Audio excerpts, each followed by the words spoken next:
question about education rights for Minnesota children went before the state Supreme Court today. 7 Minneapolis and St. Paul families have sued the state over what they say is a segregated school system. They claim it denies children an adequate education. It's pretty hard to accidentally have the highest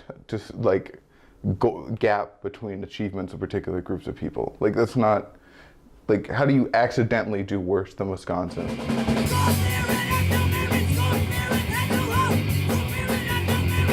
Unfortunately, even though we have the best of intent and we have statutes that say this is our goal, there's still an achievement gap.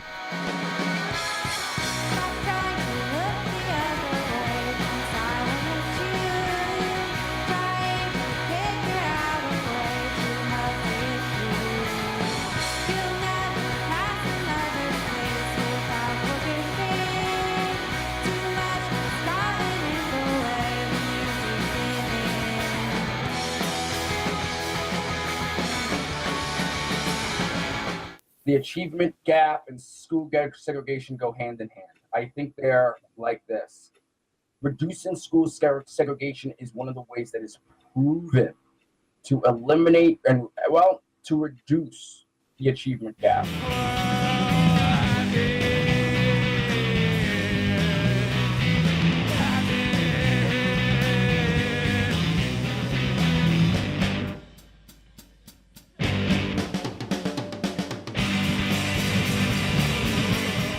Minnesota is one of the few states in the country that gives more funding to schools with like the most students with like qualifying for free or reduced lunch. And it's working great, right?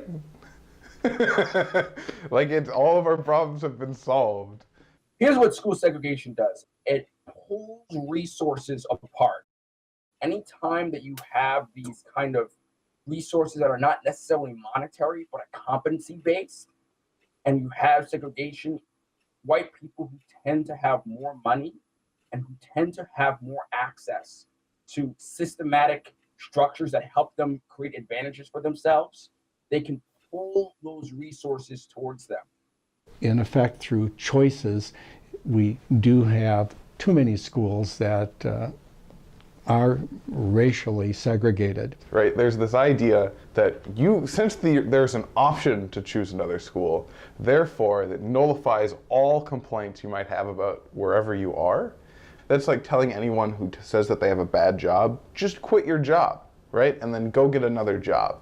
Of course, that's a possibility, but for some people, they can't afford to do so. There's other people that might have other factors that might prevent them from leaving. When you say you have other schools you should leave, you're just saying, yeah, the school sucks, get out. And then it'll stay sucking, and then everybody else that's there, they can just leave. And then eventually everybody leaves, and then Roosevelt's no more, or South is no more, and then we have no more public schools and all of them are excellent. That's just not how the world works.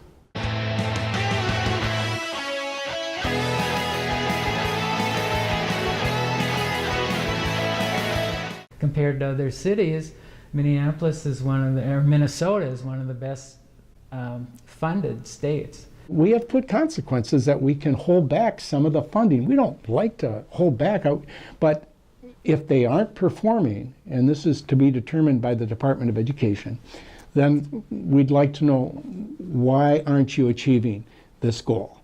The school board comes in and says, you're a bad school, you don't get any funding. You're a good school, you're a successful school, you get funding, right? As if the success and failure of the institution is a result of the people there.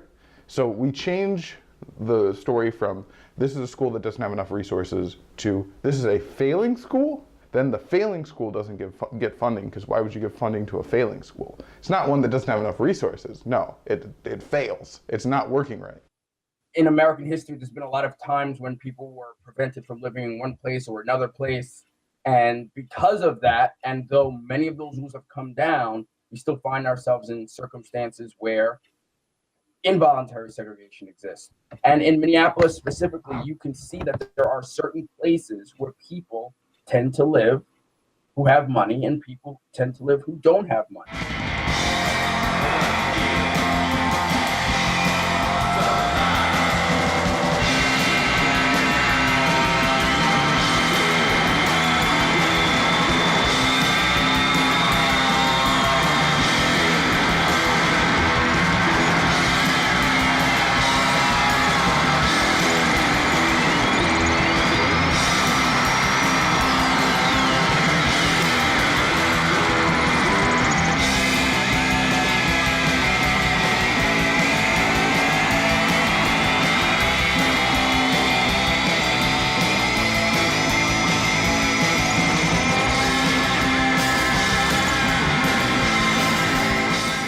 of the things you see in Minneapolis, if you ask somebody what school they go to, there's a lot of like baggage that comes with it. If you say Southwest, it means something.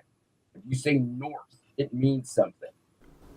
Every person that I've talked to that when I was a freshman was afraid of Roosevelt High School.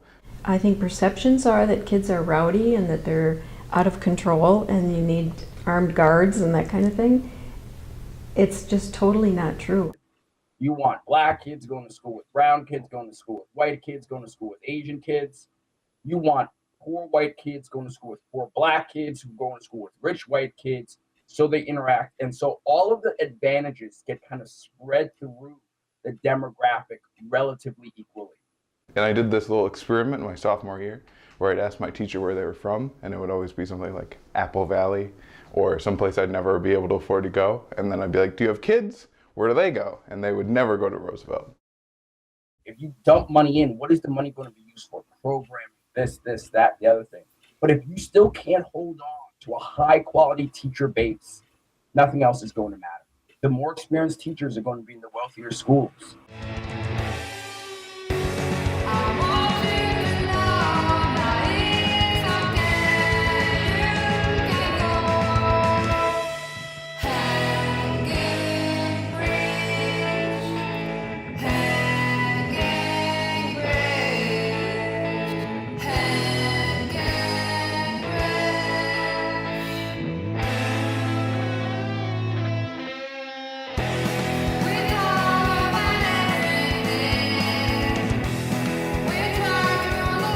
We need to provide more teachers of color in the classroom.